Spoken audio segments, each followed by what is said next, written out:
An old Ghanaian proverb states that what you do for yourself depends on what you think of yourself. What you think of yourself depends on what you know of yourself. And what you know of yourself depends on what you have been told. So we have to ask, what has America told us about Black history, and what has it left out? Traditional education often presents a narrative where African American history begins in a void. In this telling, the story starts abruptly in the chains of American slavery, erasing thousands of years of prior human existence. Long before the first ships crossed the Atlantic, West Africa was home to complex, literate civilizations. During the 15th and 16th centuries, the Mali and Songhai empires were among the largest and wealthiest in the world, building monumental architecture and cosmopolitan centers of Islamic scholarship.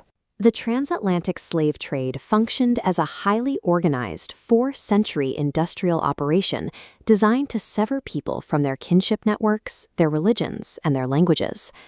We see the cold mathematical calculation of this system in the stowage diagrams of the ship Brooks. Human beings were packed into spaces too small to stand. This physical and psychological violence was a calculated strategy known as social death, an attempt to strip an enslaved person of their social identity to prevent organized resistance. Understanding the African American experience requires recognizing this starting point. Millions of people were not captured from an empty history. Their complex worlds were methodically dismantled. In the early American colonies, slavery operated as a meticulously designed legal and economic engine. It was an extraction machine built to generate maximum wealth for enslavers. The law adapted to secure this wealth. Under the 1705 doctrine of Partus Sequitur Ventrem, meaning the child follows the condition of the mother, an enslaved woman's reproductive capacity was legally transformed into a hereditary, perpetual economic asset. At the federal level, the 3/5 Compromise embedded this extraction into the Constitution.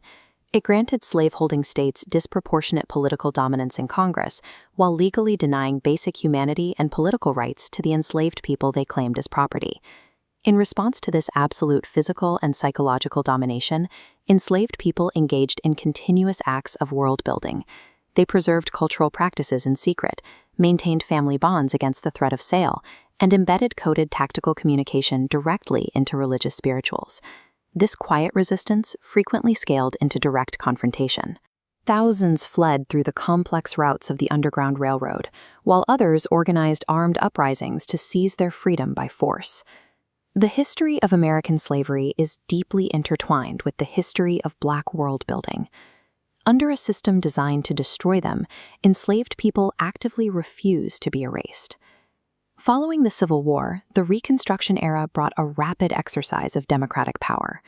African Americans built new community institutions, established public schools, and won elections across the South. Between 1870 and 1877, 16 African Americans served in Congress, including Senator Hiram Revels. This democratic progress was met with organized white supremacist violence. Through campaigns of terror led by groups like the Ku Klux Klan, paired with political compromises at the federal level, rights secured during Reconstruction were violently rolled back. Oppression then took a new shape. The Jim Crow era enforced a system of racial apartheid. From hospitals to theaters, explicit signs mandated strict segregation, mass disenfranchisement, and total economic exclusion. When Black communities achieved prosperity, they were targeted by public racial terror. In 1921, a deputized white mob decimated the Greenwood district of Tulsa, leaving the smoldering ruins of what was known as Black Wall Street. Whenever the formal, legal mechanisms of slavery were abolished, the systems of racial control quickly adapted. To survive, Black communities had to constantly outmaneuver a shape-shifting architecture of subjugation. Seeking refuge from Southern racial terror and pursuing industrial jobs, approximately 6 million African Americans moved to the North and West between 1910 and 1970. Boarding trains to cities like Chicago and Detroit, they initiated the Great Migration.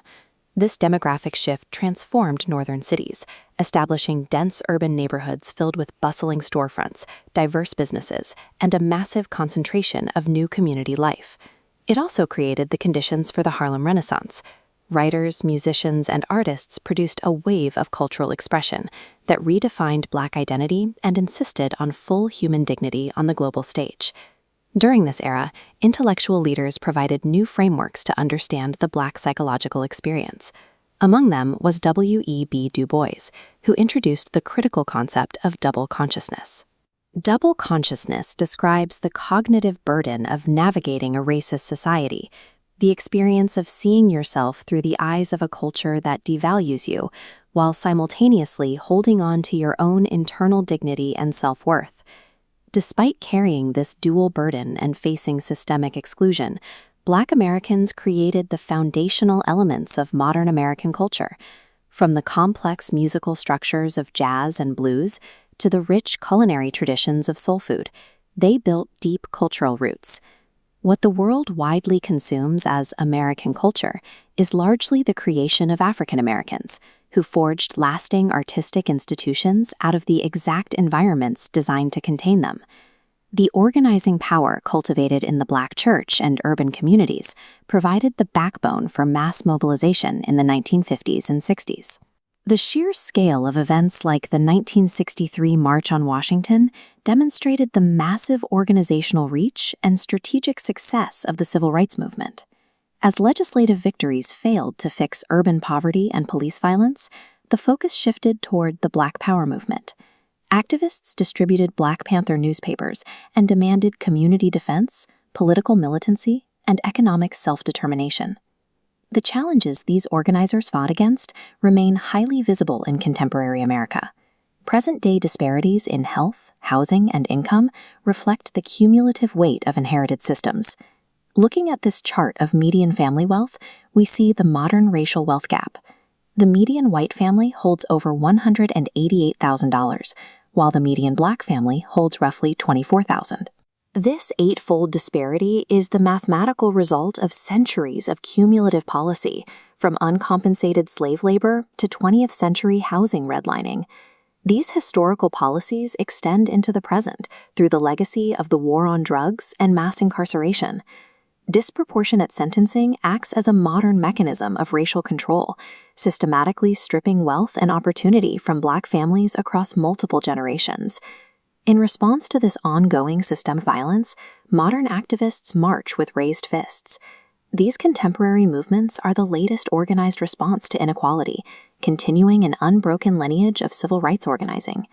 By compelling the legal system to address exclusion through the 14th Amendment, the Voting Rights Act, and the Fair Housing Act, Black struggle created the modern framework of American civil liberties. These movements force the nation's stated ideals of democracy to become a legal reality for all citizens. We return to the proverb, "What you know of yourself depends on what you have been told." Recovering this full historical memory, from the heights of African empires to the front lines of modern civil rights, reconstructs our entire understanding of the nation. The record of African American history documents a continuous process of world-making.